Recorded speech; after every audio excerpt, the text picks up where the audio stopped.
Everybody like and subscribe, praise the bell icon. Story number 1. It was around 9:40 p.m. on a chilly Wednesday night when Mia placed an order for Chinese food.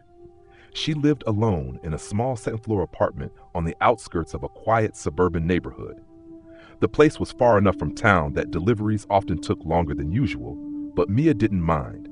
She was used to the solitude. In fact, she preferred it. About 45 minutes after placing the order, her phone buzzed with a text. "Your driver is on the way." A minute later, another message followed. "Delivery driver, on your street now." Mia stood up, peeking through the peephole out of habit. Nothing. The street was empty. She waited a bit longer, then opened the front door to listen. Still no sound. No engine, no footsteps, just the distant hum of wind through the trees. Then came a knock. But it wasn't on her door. It sounded like it came from the side of the building near the utility closet beneath the stairwell. Confused, Mia stepped out onto the landing. As she leaned over the railing, she spotted a man standing motionless beside the storage closet door. He was dressed in a black hoodie and holding a crumpled brown paper bag. There was no logo on it, nothing to indicate it was from the restaurant she ordered from. Hello?" she called out. The man didn't move, didn't speak, just stood there with his head tilted ever so slightly, like he was listening or smelling something.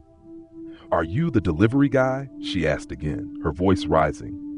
This time he slowly turned his head upward, staring directly at her. His face was pale, eyes wide and glassy, lips pulled back in the faintest smile. He nodded once, mechanically, then started walking toward the stairs.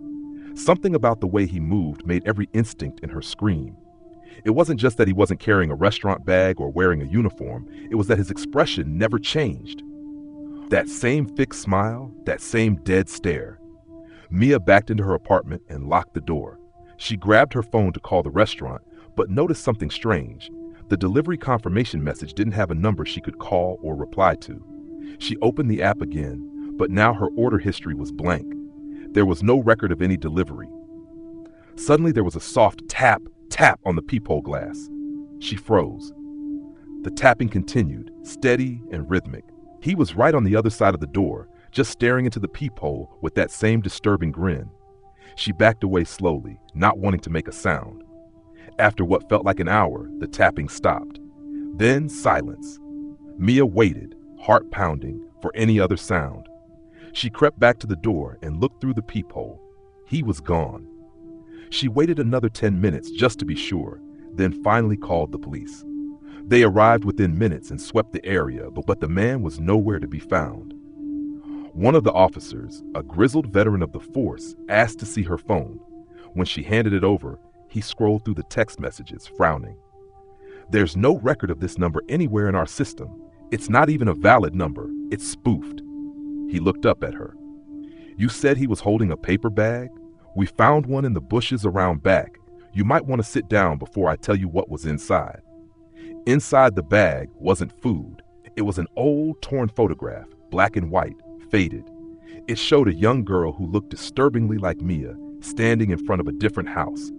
On the back, scrawled in smudged pencil, were the words, "You moved, but I never forgot your face." Mia never figured out who he was. She changed her number, moved out a month later, and stopped using food delivery apps altogether. But sometimes, even now, she swears she hears faint tapping on her door late at night. 3 slow taps, spaced just the same.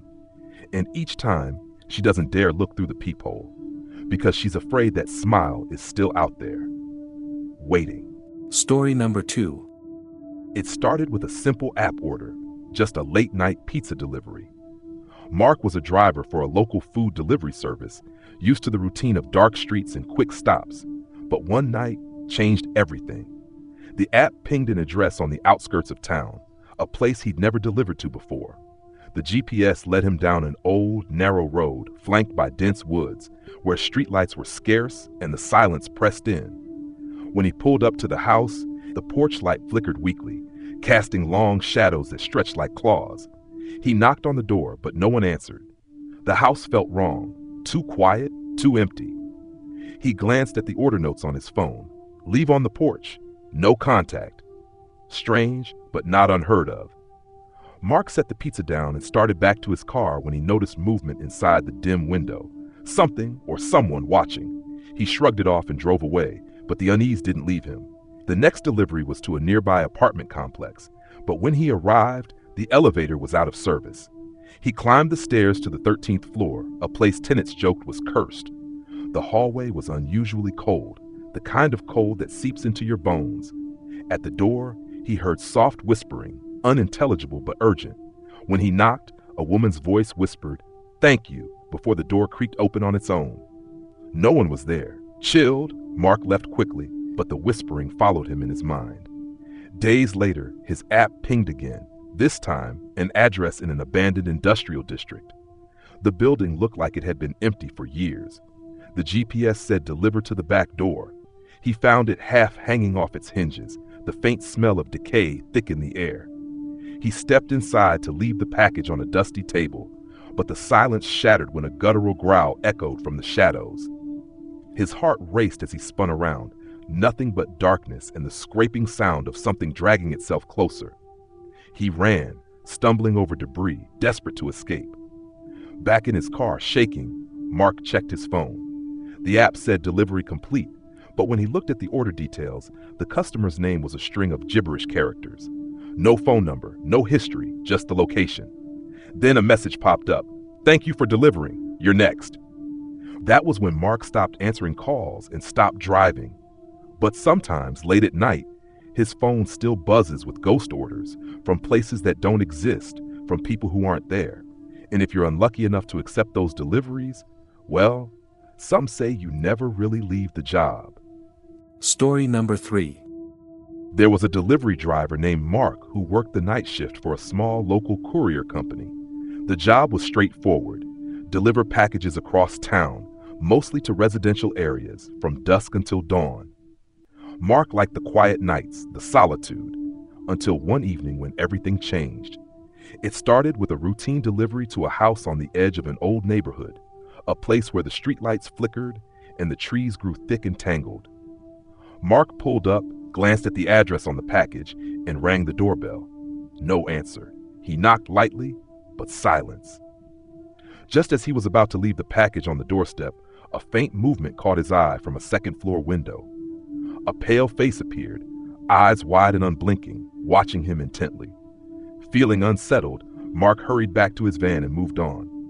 The next few deliveries went smoothly, but the feeling of being watched stayed with him, gnawing at the edges of his mind.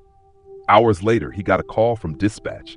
There was one last delivery, urgent, to an address he didn't recognize. The place was down a narrow, winding road he'd never been on before, surrounded by dense woods. The GPS signal kept cutting out, and the road grew worse, turning into cracked pavement and then dirt. His headlights barely pierced the darkness. When he arrived, there was an old, decrepit house shrouded in shadows, its windows boarded up. Mark stepped out and rang the doorbell. Nothing. He knocked again, louder this time. Then a voice whispered from the darkness, "Leave it by the door." Mark didn't see anyone, but he obeyed, setting the package down. As he turned back toward his van, he thought he heard footsteps behind him, slow, deliberate. He spun around, but no one was there. Uneasy, he jumped in and locked the doors. As he drove away, his radio crackled with static, then a faint voice, his own voice, calling his name, begging for help. The voice grew clearer, closer, until he slammed the radio off.